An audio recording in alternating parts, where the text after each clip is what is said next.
Bonjour, c'est Dominique. Aujourd'hui, on va prendre une chronique de Jean-Christophe Ledouigou, économiste et syndicaliste. Climat, c'est le plus difficile à faire qu'à dire. Un consensus émerge sur le besoin de mettre en œuvre des réponses appropriées face au changement climatique. Tous les courants politiques ont intégré cette préoccupation et évoquent avec plus ou moins de précision une transition énergétique, permettant de passer d'un mode de développement à un autre. Le défi étant de rendre compatibles l'écologie et l'économie. Mais, comme l'a montré la démission de Nicolas Hulot, c'est plus difficile à faire qu'à dire. Depuis le rapport du Club de Rome en 1971, les effets néfastes sur l'environnement de la croissance productiviste sont connus. Mais, à l'inverse, il est démontrable que l'absence de croissance nuit à l'environnement. Trois arguments peuvent être retenus. Ce sont les pays les plus pauvres, n'ayant connu que de faibles taux de croissance, qui se sont révélés les plus extractives, utilisant d'une manière intensive leurs ressources naturelles, charbon, lignite, pétrole, terres rares, etc. Ce sont ces mêmes pays qui se rabattent sur des techniques fortement consommatrices d'eau et d'énergie. En second lieu, le ralentissement de la croissance n'est pas un gage de développement durable.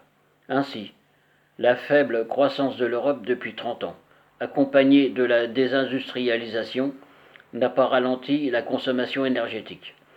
Enfin, les exemples des pays émergents, Chine et Brésil, montrent que la croissance reste indispensable pour assurer les besoins essentiels des générations actuelles sans sacrifier l'intérêt des générations à venir, ce qui est une condition du développement durable. Cela dit, changer les types de croissance est indispensable. Le progrès technique qui postule la substituabilité des techniques apparaît comme la clé pour résoudre le problème. Il faut imaginer de nouvelles combinaisons productives peu consommatrices de ressources naturelles non renouvelables.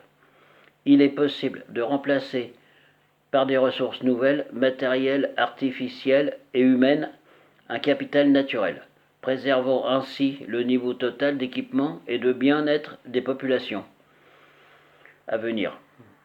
Une telle ambition nécessite une nouvelle révolution industrielle afin de réduire l'empreinte écologique. Cependant, tout effort reste insuffisant s'il ne s'accompagne pas d'une stratégie sociale, économique et politique cohérente. D'où la question des rapports au marché.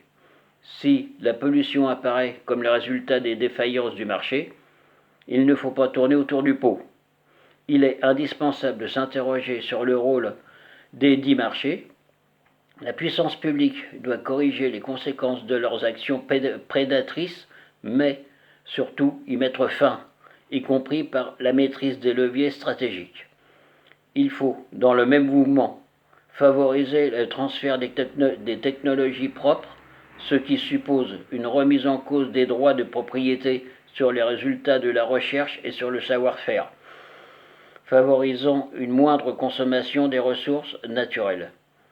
Les pays les plus riches détiennent les clés qui peuvent permettre de généraliser l'usage des équipements et nouveaux procédés ou matériaux moins énergivores. Ces techniques, au nom de la lutte contre le réchauffement climatique, doivent devenir des biens communs à l'échelle du monde. Merci.